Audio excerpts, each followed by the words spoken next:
ফিরাবে তোমাকে? আল্লাহর আদালতের ভয় যদি না আসে তোমাকে ফিরানো সম্ভব না। আমি বয়ানের শুরুতেই বলেছিলাম নবীকে দেখলে জাহান্নাম হারাম।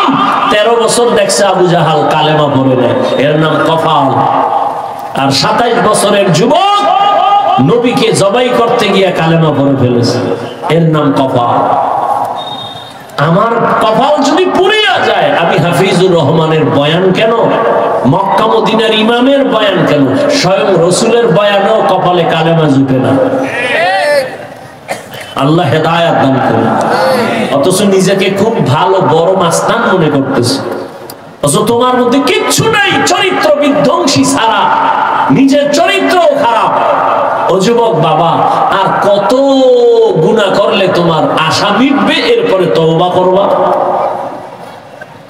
তোমার মনে অনেক আশা, আমাদের মনেও আশা, গুনাহের আকর্ষণ তো আমাদের মধ্যেও আছে। এরে যুবক, তুমি মনে মনে খুঁজতেছো নাচ গানের মধ্যে যেন কেমন মজা আছে, এই মজাটার শখ আমার মধ্যেও আছে। তুমি তো এই নাচ গান দেখতে দেখতে কত শখ মিটাইছো, আর কত নাচ গান করার পরে তুমি তওবা করবা। জীবনে কত মাইয়ার চরিত্র নষ্ট করেছো, আর কত মেয়ের চরিত্র নষ্ট করার পরে তুমি তওবা করবা। বলো, পার্কে পার্কে কম দৌড়াও নাই, গুনাহ কম করো নাই, আর কত গুনাহ করার পরে তুমি অন্তরকে পরিশুদ্ধ করে তওবা করবা। বলো, হায়াতের বাকি কত, বলো, করোনায় কত তাজা প্রাণ চলে গেল, এই ডেঙ্গুতে কত প্রাণ চলে গেল, ছাত্র জনতার বৈষম্য বিরোধী আন্দোলনে কত প্রাণ চলে গেল। তুমি আগামী বছর বাঁচবা, তার গ্যারান্টি কি আছে রে বাবা? সুস্থ মানুষটা হঠাৎ মরে যায়, অসুস্থ বান্দা ঔষধ খেয়ে খেয়ে এখনো বেঁচে আছে। কয়দিন আর বাহাদুরি করবা? পারছো নি মা বাবার নেক নজর নিতে?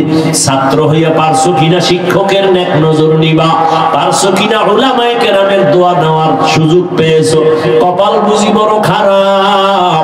তুমি যদি এই সময় মরিয়া যাও, মা বাবা কান্না করলেও মনে মনে খুশি হবে, কারণ সন্তানের চরিত্র এত খারাপ, মানুষের সামনে মুখ দেখাইতে পারি না, মরিয়া গেছে, একটা বালা চলে গেছে।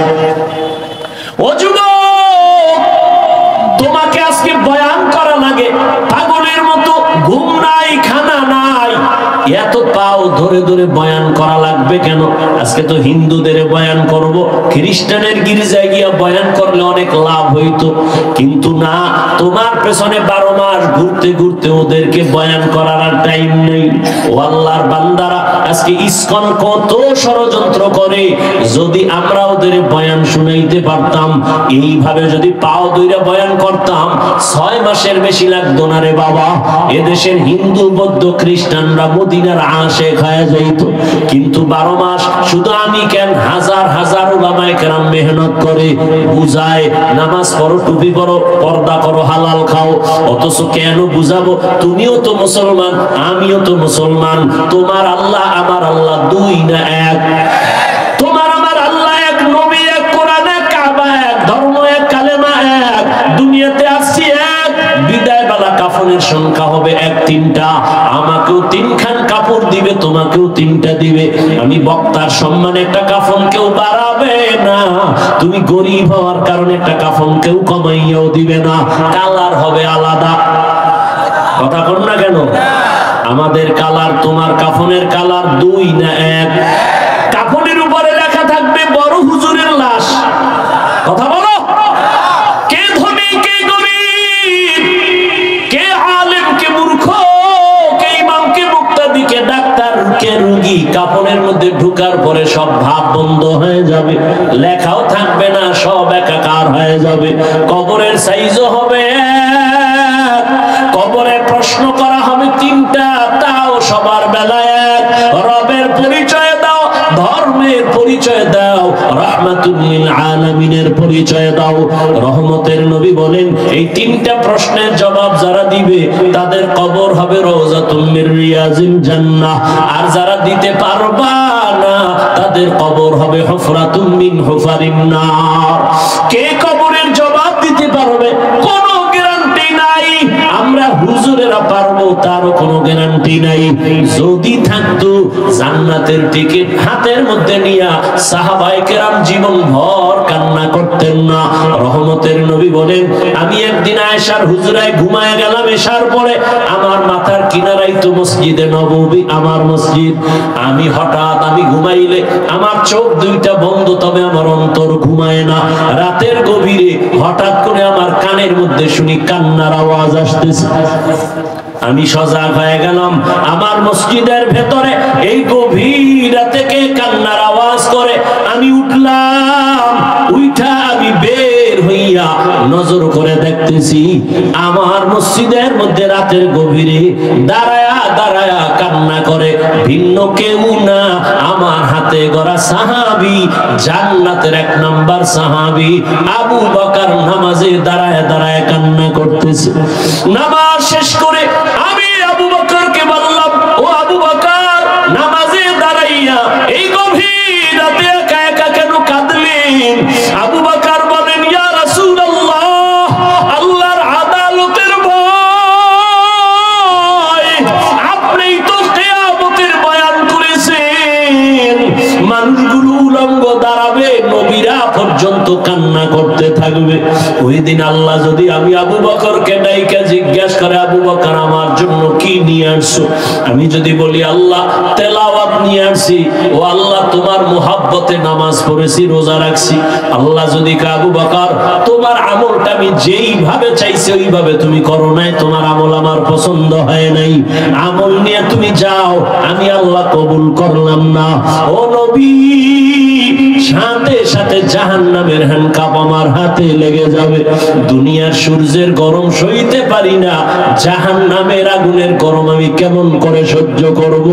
এই ভয় আমি নামাজে দাঁড়ায় দাঁড়ায় কান্না করতেছি। আবু বকরের মতো জান্নাতি সাহাবী নামাজের গভীরে যদি রাতের বেলা কান্না করেন, তাদের কত সুন্দর তেলাওয়াত, কত সুন্দর নামাজ, কত সুন্দর রোজা, কত সুন্দর তাকওয়া, তাদের তুলনায় তো আমাদের কোনো আমলই নাই। আমাদের না নামাজ আছে, না রোজা আছে, না তেলাওয়াত আছে। টুকটাক যা করি সব মানুষকে দেখাবার জন্য করি। আবু বকর যদি এত সুন্দর আমল কইরা কান্না করেন, তাহলে তো আপনার আমার গলায় রশি লাগায়া সারা জীবন কান্না করা দরকার। অথচ কপাল এতটাই যে খারাপ, নিজেও কাঁদি না, অন্যের কান্নাও পছন্দ করি না। নিজেও ঠিক মতো নামাজ পড়ি না, অন্যে যদি নামাজ পড়ে তাও সহ্য করতে পারে না, অনেক কপাল পোড়া আছে। নিজেও হালাল খায় না, অন্যে হালাল খায় তাও পছন্দ করে না। ও পর্দার আড়ালের আম্মা জানেরা, আম্মা জান, আপনাদের জীবনটা কতই যে ধন্য। আপনারা নবীদের মায়ের মতো মা, সাহাবায়ে কেরামদের মায়ের মতো মা। আজকে এখানে কত বোনেরা, কত মায়েরা পুরস্কার পেয়েছেন, হাফেজা হয়ে গেছেন। আপনাদের জীবন তো এমনই ধন্য জীবন। আপনারা তো আয়েশা রাদিয়াল্লাহু আনহার মতো নারী, ফাতেমা রাদিয়াল্লাহু আনহার মতো দামি নারী, খাদিজা রাদিয়াল্লাহু আনহার মতো দামি নারী। আপনারা তো ইসমাঈল নবীর মা হাজরা আলাইহিস সালামের মতো দামি নারী। আপনারা তো ঈসা নবীর মা মারইয়াম আলাইহিস সালামের মতো দামি নারী। আপনারা তো বেঈমান ফেরাউন, এই জমিনে আল্লাহর বড় দুশমন, তার স্ত্রীর নাম কি? আসিয়া, কত দামি নারী। রহমতের নবী বলেন, কিয়ামতের দিন আসিয়ার সাথে জান্নাতে আমার সাথে বিবাহের ব্যবস্থা হবে। ও এলাকার মা বোনেরা, ও আম্মা জানেরা, ওই ফেরাউনের ঘরে থাইকা আসিয়া যদি আমার আল্লাহর পেয়ারা হয়ে জান্নাতি হয়ে যায়, আপনার স্বামী তো ফেরাউনের মতো খারাপ না। আপনি কি পারতেন না নামাজ পড়ে স্বামীকেও নামাজের দাওয়াত দিতেন, দোয়া করতেন? আপনার স্বামীকে যদি বুঝাইতেন, ও স্বামী আমার, বাবার আদর মায়ের মোহাব্বত ছেড়ে তোমার সংসারে চলে আসছি, জীবনে না খাইয়া থাকলেও আসি, খেয়ে থাকলেও আসি, তবে তোমার কাছে আবদার, তুমি কষ্ট করো দিন রাত্র আমাদের হাসি ফুটাবার জন্য, সন্তানের পেট ঠান্ডা করার জন্য। তোমার কাছে জীবনের দাবি, কোনোদিন হারাম অবৈধ টাকা ঘরে নিয়ে আসবা না, হারাম টাকা খাইয়া আমাদের রক্ত নাপাক করব না, সন্তানের রক্ত নাপাক করতে দিব না। এভাবে যদি মা স্বামীকে বুঝাইতেন, কোন স্বামী হারাম টাকা ঘরে নেওয়ার সাহস পাইত না। এরে আম্মা জানেরা, এখনো সময় আছে, তওবা করেন। আপনাদের সন্তানদেরকে এতক্ষণ আমি যত কথা বুঝাইলাম, পাহাড়ের নিচে যাইয়া কপালের উপরে হাতটা দিয়ে আবার তাকায়া ডাক দিছে, ও সন্তান, আমি মা আসছি, একটু এক নজর আমাকে দেখা দিয়া যাও। সন্তান আজও নামাজের ভেতরে দাঁড়ানো, দাঁড়ায় চিন্তা করে, মা একবার দুইবার তিনবার আমাকে ডাকলো, আমি কি করতে পারি? নামাজটা ছেড়ে কি মায়ের কাছে যাব, না আমি আল্লাহর মহব্বতে নামাজেই দাঁড়ায় থাকবো? এভাবে চিন্তা করে আজও সিদ্ধান্ত নিয়েছে মায়ের ডাকে সাড়া দিবে না। ও আমার কলিজার সন্তান, রে যুবক, যত বড়ই হও না কেন, মায়ের কাছে দোয়া না চাইলেও এমন একটা মা আমার যে দোয়া অটোমেটিক করতে থাকে।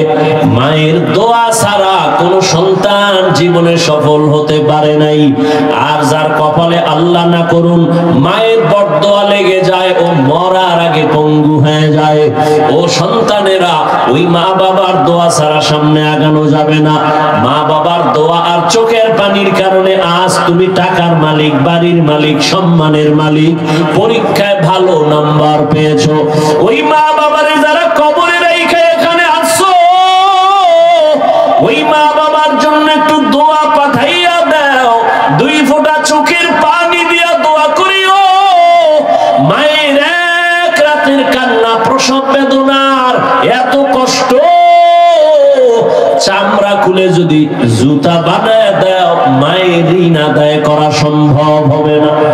মা আজও 3 দিনের মতো আসার পরও সন্তানের সাড়া না পাইয়া, এতদিন মা মনে মনে হালকা কষ্ট পেয়েছিলেন, আজকের কষ্টটা যেন কেমন বেশি লাগলো। আজকে মা আসমানের দিকে তাকাইয়া বাড়ি যাওয়ার সময় একটা কথা বলল হালকা, ও আল্লাহ, 1 দিন 2 দিন 3 দিন আসলাম, সন্তানটাকে ডাকলাম, আমার কষ্ট বুঝলো না, ইবাদতে পাগল হয়ে গেল, আমার ডাকে সাড়া দিল না। আল্লাহ তোমার কাছে এতটুকুই বলবো, জিনাকারিনী মহিলার চেহারা না দেখাইয়া ওরে মরণ দিও না। মা যদি কইয়া ফেলতেন জিনা করাইয়া মরণ দিও, ওরে জিনা করাইয়া মরণ দিও, তার মানে জাহান্নাম। কিন্তু মা এত মারাত্মক বলে নাই, সামান্য বলেছেন, হে মালিক, 3 দিন আসার পরে সন্তান আমার ডাকে সাড়া দেয় না, আমি কষ্ট সহ্য করতে পারি না, তুমি জিনাকারিনীর চেহারা না দেখাইয়া মরণ দিও না। এই মায়ের এতটুকু সন্তান এত বড় ইবাদত করনেওয়ালার জন্য মারাত্মক একটা হুমকি, একটা বড় মারাত্মক ক্ষতির বরদোয়া আসমানে কবুল হয়ে গেছে, বলা মাত্রই কবুল হয়ে গেছে। মা তো এটা বইলা চলে গেছে। এদিকে এলাকার ভেতরে গুণগান চলতেছে, মানুষ একে অন্যের সাথে বলা বলি করে, আমগো এলাকার একটা আল্লাহর বান্দা আছে, পাহাড়ের চূড়ায় ইবাদত করে। একে অন্যের সাথে বলা বলি করে, আমগো এলাকার এই বুজুর্গ বড় বড় আল্লাহর ওলি, বড় ভালো মানুষ। শুনতে শুনতে শুনতে শুনতে এলাকার সবাই, মহিলারা পর্যন্ত জানছে এই লোকটার মতো ভালো মানুষ আর দুনিয়ায় নাই। পাহাড়ে উঠা ইবাদত করে একা একা, চোখের গুনাহ করে না, হাতের গুনাহ করে না। এই যুবক বাবারা, তোমার কি হালাত? সারাটা রাত্র মোবাইলে গুনাহ করেছো, আজকে তোমার চেহারাটা আয়নার সামনে ধরিয়া তাকাও। 40 বছর পর্যন্ত যে চেহারাটা থাকবে উজ্জ্বল, অথচ 30 বছরে তোমার চেহারা নষ্ট করে ফেলেছো মোবাইলের গুনায়। শুধু কি গুনাই করেছো, তুমি খবর নাও ভালো করে, চিকিৎসা বিজ্ঞানীদের থিওরি গুলো ফলো করো। এই মোবাইলের কারণে আজ তোমার চোখের পাওয়ার নাই, কানের পাওয়ার নাই, হার্ট দুর্বল, ব্রেন দুর্বল, কিডনি দুর্বল, তোমার যৌবন নাই, তোমার লেখাপড়া নাই, তোমার চরিত্র নাই। আছে বলতে তোমার মধ্যে কিচ্ছু নাই, আছে একটা রুহু, চলে গেলে তুমি শেষ।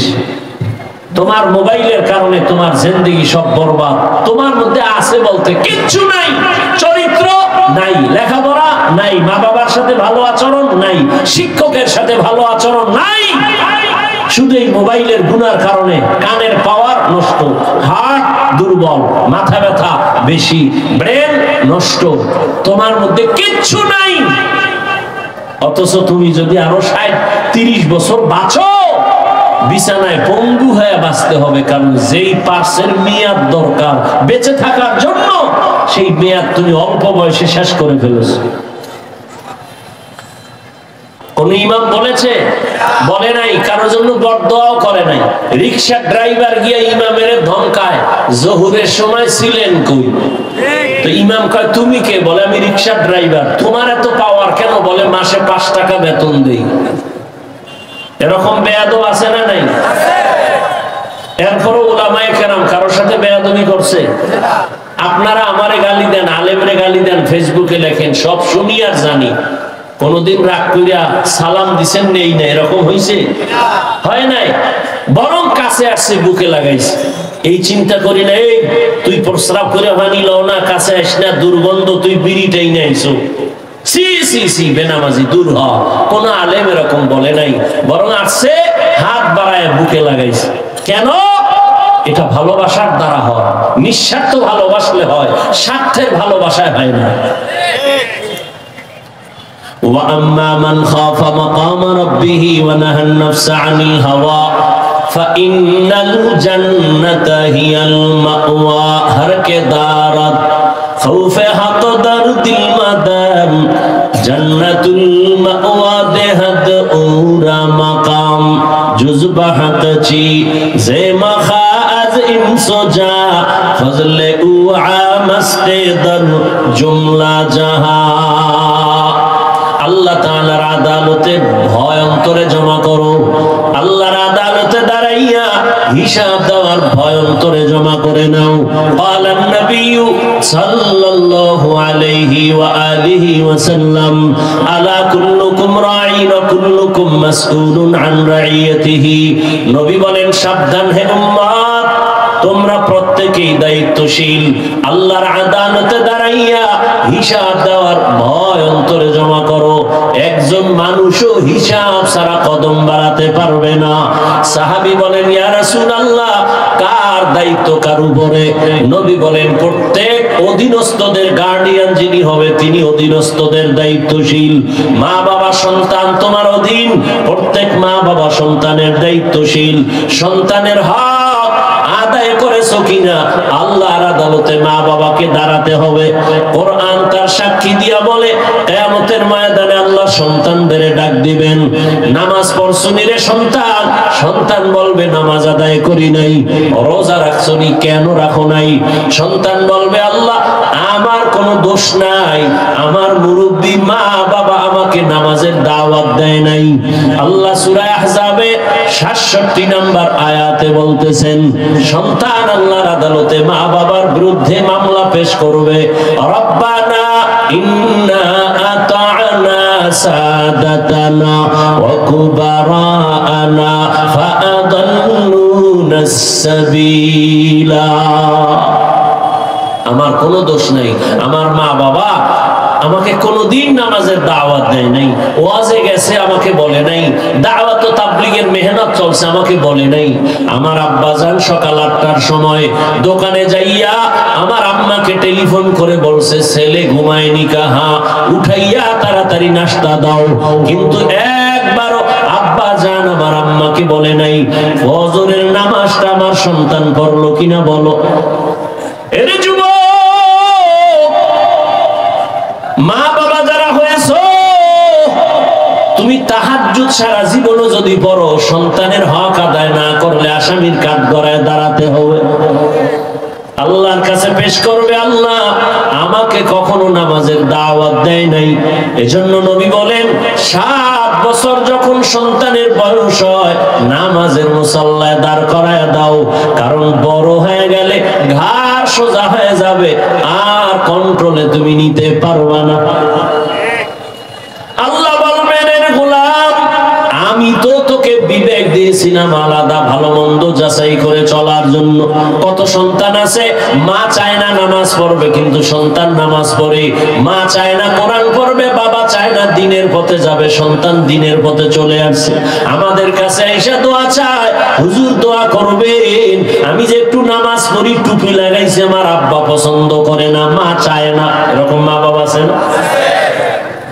ও সন্তান, এই সন্তানটা মা বাবার কথা অমান্য করে আমার দিনের পথে চলে আসছে, তুমি কেন পারলা না?